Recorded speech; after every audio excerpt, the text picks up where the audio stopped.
네, 앞에서 봤던 게 이제 그 8가지 악한 생각, 그 탐식, 음란, 탐욕, 분노, 슬픔, 아케디아. 아케디아가 뭐 여러 가지 이름으로 불려요. 그 아케디아를 한국말로 하기 좀 어려운가 봐요. 그래서 권태, 무기력, 우울, 게으름, 끈기역. 그러니까 우리는 아케디아를 보통 나태라고 이렇게 번역을 해서 얘기를 하는데 그것만으로 표현하기는 좀 어려운 것 같아요. 그래서 뭐 역마살이라고도 얘기를 하죠. 허영, 교만 이렇게 얘기를 해요. 탐식. 자, 바실리우스 성인은 탐식은 모든 욕정의 어머니다. 탐식을 하는 이상 정말로 그 신비세계에 들어갈 준비는 뭐 좀 어렵다고 봐야죠. 먹는 것을 조절하지 못하는 것은 나 아직 신비세계에 들어갈 준비가 안 됐어.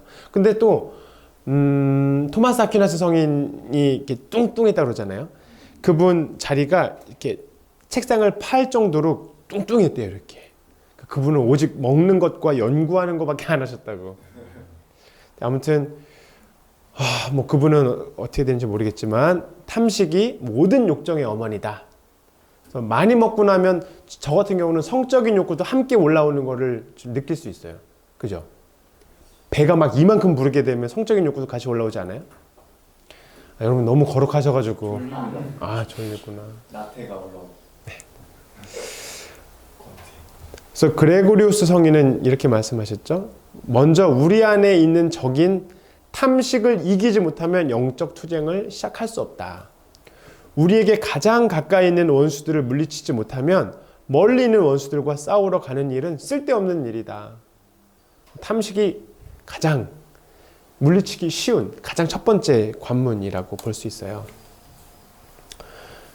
그러니까 보이는 적이랑도 싸워서 이 햄버거 지금 그림 나오죠. 햄버거랑도 이제 싸워서 지는데 어떻게 우리 전투 상대가 누구라고 그랬죠? 우리의 전투 상대는 인간이 아니에요. 권세, 권력, 그리고 이 어두운 세계의 지배자들, 그리고 하늘에 있는 악령이에요. 전 쉽게 말하면 삼구, 세상과 육신과 마귀가 다 우리의 그 싸움 상대거든요. 그런데 우리는 그냥 우리의 싸움 상대를 생각하지 않고 내 눈앞에 있는 이제 그 햄버거, 피자, 치킨을 먹는데 몰두하는 경우가 많죠. 이렇게. 탐식을 넘는 것이 첫 번째 관문이에요. 저도 어렵습니다. 네. 두 번째는 음란, 색욕이에요. 다른 욕망들은 우리를 마치 원수처럼 공격해 오는데 그러나 음란이라는 욕망만은 마치 친구처럼 우리를 찾아옵니다. 그리고 다른 욕망들은 괴로움을 주지만 음란이라는 욕망은 달콤함을 주죠. 그래서 음란이라는 욕망은 강한 적인데도 그것의 해를 깨닫기 어려워요. 너무 달콤하니까. 우리 같은 경우 이제 어떤 달콤함이냐면 생각하는 달콤함이에요. 아이고 좋아라, 아이고 좋아라 막 그런 생각, 그 음란한 생각 속에서 빠져 있는 그 달콤함을 즐기고 누리는. 그러니까 해를 깨닫기가 어려워요. 이게 뭐가 그렇게 큰 해야? 인간의 본능인데.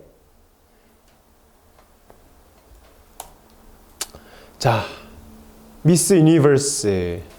그러니까 요즘 미스 코리아라는 그런 게 있었잖아요. 미스 베트남도 있죠. 미스 필리핀도 있고. 네, 있는데 얼마 전부터 이제 공영 방송에서 못 나오게 돼 있어요.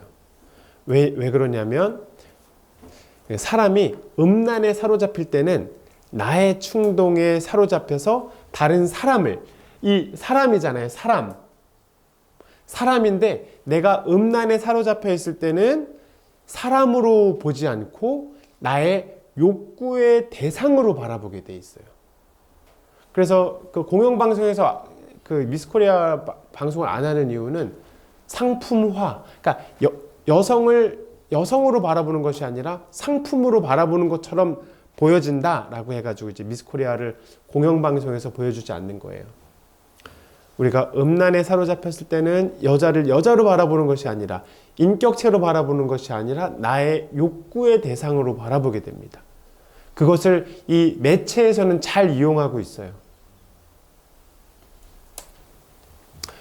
술은 음란의 불길을 지펴주는 장작이다. 7극에 나오는 내용이거든요. 그러므로 술을 마심에 거리낌이 없으면서 음란함, 즐거움에 거리낌이 없지 않는 이는 드물다. 그러니까 술을 마시는데 거리낌이 없으면 음란함을 즐기는데도 거리낌이 없다. 대부분 그렇다는 거죠. 대부분. 그래서 사도 바울께서는 술 취하지 마십시오. 방탕한 생활이 거기에서 나옵니다. 근데 이제 술을 좋아하시는 분들은 아이고 예수님도 술 보여 목 보라는 얘기 들었고 첫 기적이 뭐였어요, 신부님? 카나에서의 혼인잔치에서의 뭐 기적인데요. 봐봐요, 예수님도 술을 얼마나 좋아했으면 첫 기적을 술로 그렇게 만들었겠냐고요. 그래서 술을 마셔야 된다고 막 저한테 강요를 하시면 술을 먹이죠, 저를 막 이렇게. 저는 바오로니까. 그러니까 예수님은 하느님이시면서 인간이었기 때문에 술에 대해서 절제가 쉬웠을 거라고 생각해요. 저는 물론 어렸을 수도 있겠지만 잘 몰라요. 저는 하느님이면서 인간은 아니니까. 사도 바오로께서는 순전한 인간이었잖아요. 그러니까 인간의 나약함을 너무나 잘 알고 있기 때문에 또 인간들의 나약함을 너무나 잘 알고 있기 때문에 술 취해서 방탕한 생활에 나온다고 얘기를 하는 거예요. 술 취하지 말라고 얘기를 하는 거예요. 술을 마시면 그 우리 마음 안에 있는 음란의 불길이 꺼져가고 있는데 술을 마심으로써 음란의 불길이 확 타오르게 있게 만들어주는 거죠. 경험으로 아시지요? 네. 전 경험으로 알고 있습니다. 그래서 신기독야 중용 33장에 나오는 내용이래요. 홀로 있을 때가 중요한 것 같아요. 남들이 보고 있을 때 저는 사실 여러분들 앞에서 막 거룩한 수도자인처럼 성부와 성자와 성령의 이름으로 아멘. 여러분들 앞에서 하는 건 쉬워요. 근데 제 방에 혼자 가서도 성부와 성자와 그리고 또 혼자 했을 때도 정말로 머릿속을 정결하게 가지고 정결한 몸가짐을 가지고 우리 잘 때는 또 묵주를 쥐고 저렇게 자라고 그러잖아요. 요즘 전 만세하고 자는 경우가 많은데 아무튼 우리가 홀로 침방에 있을 때나 홀로 방에 있을 때도 내가 내 머릿속에 어떠한 생각이 들어오는지 정결한 생각을 가지려고 노력하는 것은 그리스도교만이 하는 것이 아니었어요. 육아에서도 공자님의 후예들도 혼자 있을 때가 중요하다. 혼자 있을 때 삼가는 것이 중요하다. 그런데 이제 저의 경험으로는 혼자 있을 때 온갖 이 악들이 저한테 총 공격을 하면서 막 특히 혼자 있을 때 제가 신학원에 있을 때든 뭐 수련소에 있을 때 혼자 있을 때 유혹거리는 뭐였냐면 형제들이 다 나갔어. 그럼 이제 나 혼자 이제 홀로 성당에 가서 거룩하게 기도를 하고 싶은 마음보다는 홀로 텔레비전 앞에 가가지고 텔레비전을 보다가 좀 더 자극적인 것들을 막 보고 싶은 욕구들. 저만 있는 건 아니었겠죠? 그러니까 이게 정말로 중요한 건 혼자 있을 때가 중요해요. 혼자 있을 때 내가 이 정결한 생각을 하려고 하고 음란한 생각들을 물리치려고 했을 때 내가 하느님과 함께 가까이 있다라는 그런 친밀감. 이런 것이 우리 수도자들을 더욱더 빛나게 해주거든요. 근데 우리가 자꾸만 유혹거리. 그러니까 마귀는 여러분들의 마음을 너무나 잘 알아요. 그렇기 때문에 여러분들의 그 약한 곳, 이 성적인 욕망을 어떻게 채우지 못하고 막 힘들어하는 여러분들의 마음에 계속해서 그런 생각들을 계속 파고들면 여러분들이 동의만 하지 않으면 되는데 동의를 한 다음에 내가 수도 생활을 끝까지 할 수 있을까? 뭐 이런 생각들을 계속 떠올려주게 하는 것들이 그 마귀들의 역할이에요. 홀로 있을 때 삼가는 것이 중요하다. 그러나 이것은 여러분들 스스로의 힘으로 할 수 있는 게 아니에요. 그러니까 내가 힘든 거를 자꾸 예수님께, 성모님께 자꾸만 봉헌하고 그분으로부터, 그분께 마음의 문을 열어두면, 그분께 마음의 창을 열어두면 거기로부터 은총이 쏟아져 들어오죠. 그런데 내 안에서 내가 힘든 걸 계속 문을 걸어 잠그고서 이렇게 있으면 힘들죠. 탐식에 대해서 했고 음란에 대해서 했어요. 짧게 했어요. 세 번째는 탐욕, 인색. 사실 이것도 뭐 우리들이 뭐 많이 가지고 있는 건 없는데 사실 재물이 주인이 되면 안 되거든요. 근데 재물이 우리의 마음의 중심이 되고 주인이 되는 경우가 있어요. 그래서 사람이 재물을 부려야 되는데 재물이 사람을 부리게 되는 것은 우리 마음 안에 욕심이 많고 우리가 인색하기 때문에 나누어 주고 싶지 않은 마음 때문에 그래요. 여러분들은 용돈 얼마 받으시죠? 네, 네, 그러시군요. 그 돈으로 내가 나를 위해서 얼마나 나의 욕심을 채우느냐, 아니면 그 돈으로 내가 하느님을 위해서 얼마나 알뜰하게 쓰느냐. 여러분들의 용돈을 차곡차곡 모아서 예를 들어서 뭐 용돈을 잘 모아가지고 100만 원짜리 어떤 뭐 기계를 방에 사다 놨다고 해봐요.